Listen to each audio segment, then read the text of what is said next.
Monsieur le président, madame la garde des sceaux, mes chers collègues, l'irresponsabilité pénale, voilà un sujet qui promet un débat passionnant. Le concept est simple. Certaines personnes ont bel et bien commis une infraction, mais elles échappent à la sanction pénale. Ainsi, nous comptons parmi nos concitoyens des coupables irresponsables dont l'absence de punition a été inscrite dans la loi. Le procès du meurtre de Sarah Halimi a généré beaucoup d'interrogations et parfois d'incompréhension autour de l'irresponsabilité pénale des personnes atteintes d'un trouble mental au moment où les faits sont commis.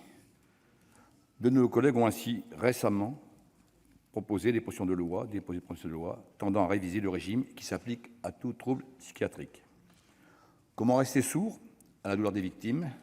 Comment supporter que des coupables puissent échapper à la justice? La responsabilité pénale est la règle. Nous sommes tous personnellement responsables de nos actes. Lorsque quelqu'un enfreint la loi volontairement, il doit être puni. Il y a cependant des circonstances qui font exception à cette règle. Ce sera le cas. Celui qui a commis l'infraction, qui agit conformément à la loi, ou lorsque son action a été dictée par la nécessité ou la légitime défense. Ce sera aussi le cas lorsque l'auteur a été contraint de commettre le délit sous la menace d'une arme, par exemple, ou encore lorsque l'auteur est trop jeune pour être doué de discernement. C'est encore le cas lorsque l'auteur est atteint, au moment des faits au moins, d'un trouble mental qui abolit son discernement. L'exception, qui est l'irresponsabilité pénale, doit être interprétée, comme toutes les exceptions, dans la manière la plus stricte. Pour qu'elle soit retenue, la réunion des conditions nécessaires doit être soigneusement vérifiée. Et c'est le juge judiciaire, magistrat indépendant et impartial, qui décide de son application, éclairé au besoin par les associations d'experts du domaine concerné. N'est pas déclaré irresponsable qui veut. Il ne suffit pas de s'enivrer pour instrumenter ensuite son ivresse et la faire valoir en guise de défense.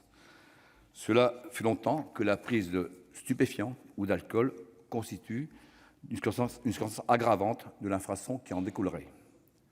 La solution est la même pour celui qui, se sent épileptique, décide de prendre sa voiture et cause un accident.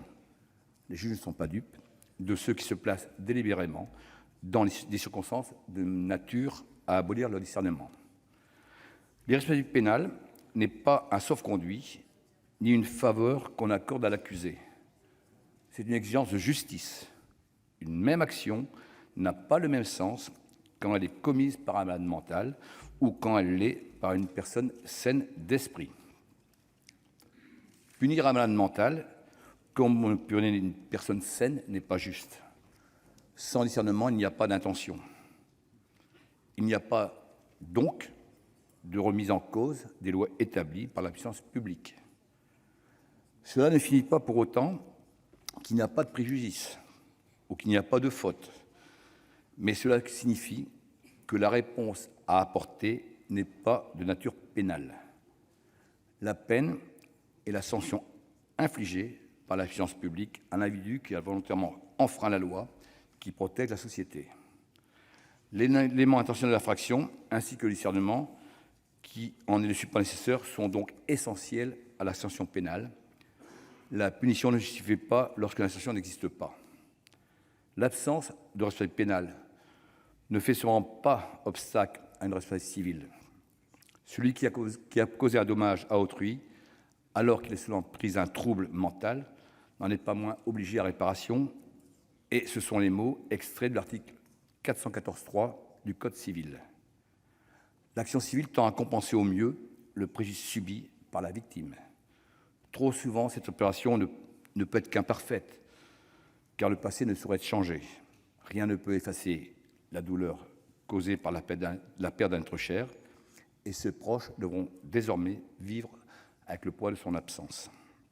Il nous faut cependant tenter d'atténuer au mieux cette douleur en indemnisant au plus juste possible la victime. Il est notre devoir de veiller à ce que cette réparation puisse avoir lieu, même en cas d'insolvabilité de l'auteur de l'infraction. Même s'il peut être difficile d'entendre, il faut dire que le droit à réparation de la victime ne s'entend pas à l'action pénale uniquement du coupable. D'après l'article 131 du Code pénal, la peine a pour fonction de sanctionner le coupable est de favoriser sa réinsertion, et cela afin d'assurer la protection de la société, de prévenir la commission de nouvelles infractions et de restaurer l'équilibre social dans le respect des intérêts de la victime. L'action pénale est menée par le ministère public, au nom et pour le ministre de l'État. Elle oppose l'État, garant des intérêts de la société, d'une part, à l'auteur de l'infraction, d'autre part. Si on ne juge pas les fous, que faut-il en faire quand ils sont dangereux ? L'irresponsabilité pénale ne peut faire obstacle au prononcé de mesures de sécurité. Ceux qui ont été affectés par un trouble mental qui les a conduits à s'en prendre à autrui doivent être soignés pour leur propre bien et pour celui de tous les autres membres de la société. Le rôle de l'État consiste notamment à assurer la protection de la société. Cette protection passe parfois par l'action pénale, mais aussi parfois par des mesures de santé. Notre rôle de législateur consiste à œuvrer en faveur de l'intérêt général.